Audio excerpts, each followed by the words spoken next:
Le granulat en Aquitaine est une ressource primordiale aux enjeux multifacettes.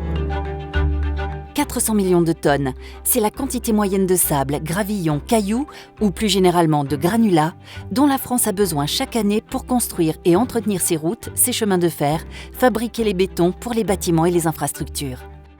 Les granulats sont principalement extraits dans les carrières à partir de différents types de roches, mais sont également issus de plateformes de recyclage. Chacun possède des domaines d'emploi privilégiés. Roches alluvionnaires pour le bâtiment et le génie civil, roches calcaires, éruptives et issues du recyclage pour les routes. À titre d'exemple, la construction d'un logement nécessite 100 à 300 tonnes de granulats. Un hôpital ou un lycée a besoin de 20 000 à 40 000 tonnes de granulats. 1 km d'autoroute représente 30 000 tonnes de granulats et 1 km de voie ferrée, environ 10 000 tonnes. Les granulats sont consommés à 1/4 par le bâtiment et aux 3/4 par les travaux publics. Le prix moyen des granulats est de 1 à 2 centimes d'euros par kilo. Cela représente 1% du coût du produit fini dans la construction et 5 à 7% pour les routes et infrastructures.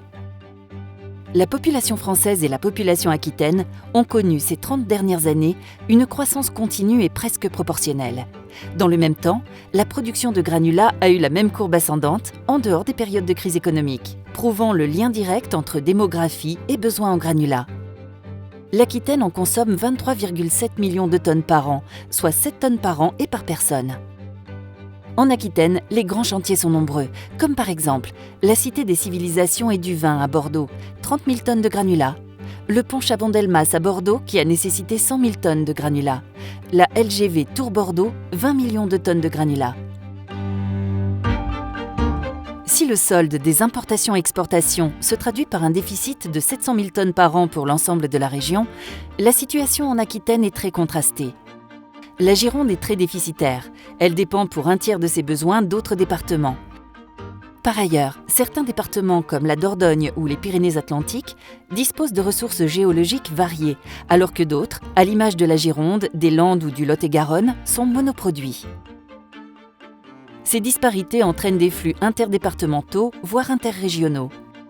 La diminution du nombre de carrières en activité a elle aussi une incidence sur ces flux. La ressource locale est toujours privilégiée, car le transport est une composante majeure du prix de revient. Mais les contraintes de disponibilité conduisent à un approvisionnement de plus en plus lointain. Les flux de transport engendrés par l'éloignement entre sites d'extraction et lieux de consommation des granulats représentent 1/4 des marchandises transportées en Aquitaine.